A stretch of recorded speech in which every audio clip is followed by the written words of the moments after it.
чоң манжаны кыйшайышы көпчүлүк аялдар жана эркектер туш болгон маселе. Бул корректор хирургиясыз, коопсуз жана ылайыктуу чечим. Ал манжаны акырындык менен туура абалга кайтарат, буттагы чыңалууну жана ооруну азайтат. Материалы жумшак, бирок бекем.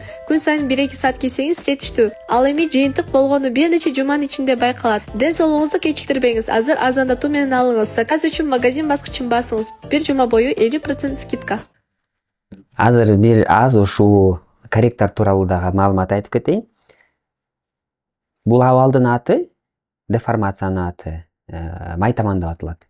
Майтамандын эки түрү бар. Туурасынан болгон майтаман жана узунунан.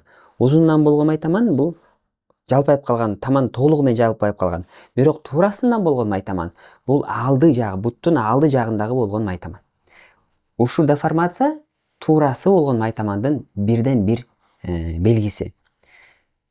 Тилекке каршы ушундай окшогон корректорлордун түрлөрү көп, бирок алардын таасири аябай аз же жокко эсе. Эгерде сиз майтаманыңызды бир гана корректор менен 2 жума, 3 жуманын ичинде эле айыктырып коем деп ойлосоңуз, анда бул туура эмес. Негизи ушундай болгон майтаман, деформация жылдап пайда болот.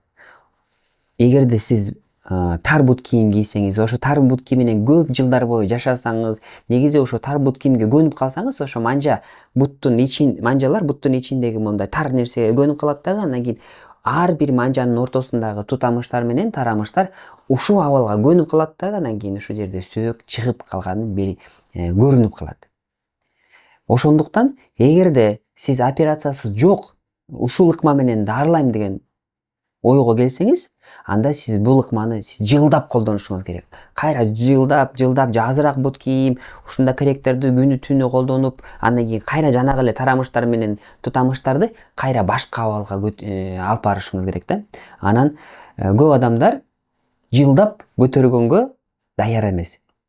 Бир гана ошо алтын дары издейбиз, анан ошол убактылуу эле кийип коелу, бир күнүнө 1-2 саат кийип коем, андан кийин 2 жуманын ичинде, 3 жуманын ичинде эле жыйынтыктар көрүнүп, андан кийин өзүм коррекция болуп калат деп ойлойбуз да. Бирок бул туура эмес. Мен эмелерге жаман деп айтпайм, түрлөрү дагы толтура, бирок көбүнчөсү бардыгы эле эффективдүүлүгү жокко эсе. Ошондуктан эгерде сиз манжаңыз андан ары күчөбөсүн дей турган болсоңуз, анда сиз комплекстүү түрдө дарылашыңыз керек. Эмне кылышыбыз керек? Биринчи орунда бут кийимди алмаштырышыбыз керек. Анткени мунун бардыгына себеп болгон биздин бут кийимибиз. Күнүмкү кийип жүргөн бут кийимибиз. Эгерде сиз тар бут кийимге көнүп калсаңыз, андан кийин жазыраак бут кийим кийгенде, ай бутум шалпактап калды, такыр эле кармалбай калды ойлосоңуз, анда ошо ортопедке барып көрүнүңүз. Ортопед болсо сизге жазыраак, мындай манжаларды кыспаган бут кийим тандап бергенге аракет кылат. Эч качан манжаңыздын учтары бут кийимдин башына чейин жетпеш керек. Анткени бут кийимдердин көбүнчөсүнүн алды жагы мындай тар болуп кетет. Мындай тоголок бут кийимдер аябай аз кездешет. Эгерде сиздин гардеробуңузда ошондой тоголок бут кийим, же болбосо алды тарабы жазыраак бут кийим болсо, анда эң сонун ошондой бут кийимдерди кийгенге аракет кыла. Экинчиден, жардамчы катары, эгерде сизде кошумча жанагы туурасынан майтаманга кошумча узунунан да майтаман бар болсо, анда сиз убактылуу батек кийсеңиз болот. Батектин максаты эмнеде? Батектин максаты болгону ушу алды тарабына келген нагрузканы азайтып коюу. Батек дагы, бут кийим дагы, корректор дагы сиздин буттуңуздагы майтаманды жоготууга багытталган эмес. Болгону алардын максаты нагрузканы туура бөлүштүрүү максатында жасалган. Ошондуктан эгерде сиздин бутуңуз туура согунчокко, ортосуна, анан алдына нагрузканы берсе, ошондо сиздин манжаңыздын андан ары күчөбөшүнө мындай жардам бересиңер. Бул комплекстүү түрдө жардам деп аталат. Эгерде бут манжаларыңыз ооруп, аябай катуу шишип аткан болсо, анда бул обострение деп аталат. Обострение учурунда кошумча дагы физиолечение да кошулушу мүмкүн, таблеткалар да кошулушу мүмкүн. Керек болсо, ошол обострение болгон жериңизге укол дагы сайышы мүмкүн. Ошол уколдун жана таблеткалардын эффективдүүлүгү бул чоң. Ошондуктан ооруганы дароо эле басылып калат. Анан обострение бүткөндөн кийин сиз мурунку рекомендацияларды эч качан унутпашыңыз керек. Бул эмне? Бул жанагы сиздин жазыраак болгон бут кийимиңиз, сиздин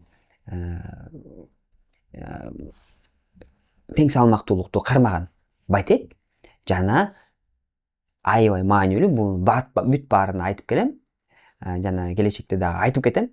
Бул көнүгүүлөр. Эгерде сиздин буттарыңыздагы тарамыштар жана булчуңдар күчтүү болсо, анда сиздин деформацияңыз азыраак өнүгөт, же болбосо токтоп калат. Бирок кайра артка тилекке каршы кетпейт. Мурункудай болуп, жаш адамдагыдай болуп калбайт.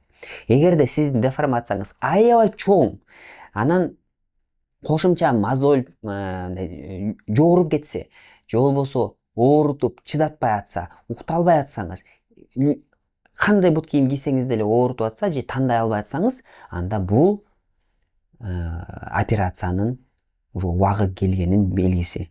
Ошондуктан бутуңузду аябай калтырып салбаңыздар. Жаңы башталып келатканда эле ортопедке, же болбосо терапевтке, же болбосо жөнөкөй эле поликлиникада иштеген общий врачтарга көрсөтсөңүз болот. Эгерде бир кажети бар болсо, кизилдүү, анда сизди керектүү адистерге да жөнөтөт. Көбүнчө учурда бул ортопедтерге, травматологторго жөнөтүшү мүмкүн. Алар эмне кылат? Алар аныкташ үчүн, толугураак аныкташ үчүн сизди рентгенге жөнөтөт. Рентген эмне кылат? Рентген деген сиздин жанагы туурасынан жана узунунан болгон майтамандын деңгээлин билиш үчүн жөнөтөт. Анда ошо угалдардын деңгээлине жараша сизге майтамандын деңгээлин коюп берет. Анан ошо майтамандын деңгээлине жараша, өзүңүздүн даттанууңузга жараша сизге керектүү рекомендациялар жазып берет. Кандай рекомендациялар? Жанагы жогору айтып кеткендей эле. Бут кийим, батек жана көнүгүүлөр. Обострение учурда физиопроцедуралар, жанагы физиопроцедуралар, таблеткалар жана уколдор да сайылышы мүмкүн. Ошондуктан ар кандай рекламаларга ишене бербеңиздер. Эгерде сизде бир күмөн бар болсо, анда ортопедтерге кайрылыңыздар, же болбосо жашаган жериңиздеги эле общий врачтарга кайрылсаңыз болот. Дагы бир нерсе айтып кетүүчү нерсе, bunday корректорлар жардам бериши мүмкүн кайсы учурда. Эгерде сиздин тарамыштарыңыз ошол жакка чыккан сайын оорутуп атса, анда аны ооруганын азайтыш үчүн эле бир жакка тартып, жана обостренияны азайтып коюш үчүн эле тагышы мүмкүн. Же болбосо илгери бир аз эле нагрузка болгондо, же болбосо бир аз эле травма алып калганда гипс коюп койчу эле, ошо гипс сыяктуу эле бул дагы бир аз болсо дагы кармап турат да, аны ооруганы толук болбосо дагы азыраак болот. Ошондуктан бир аз жардам бериши мүмкүн. Бирок аны дагы дарыгердин көзөмөлүндө жасаңыз.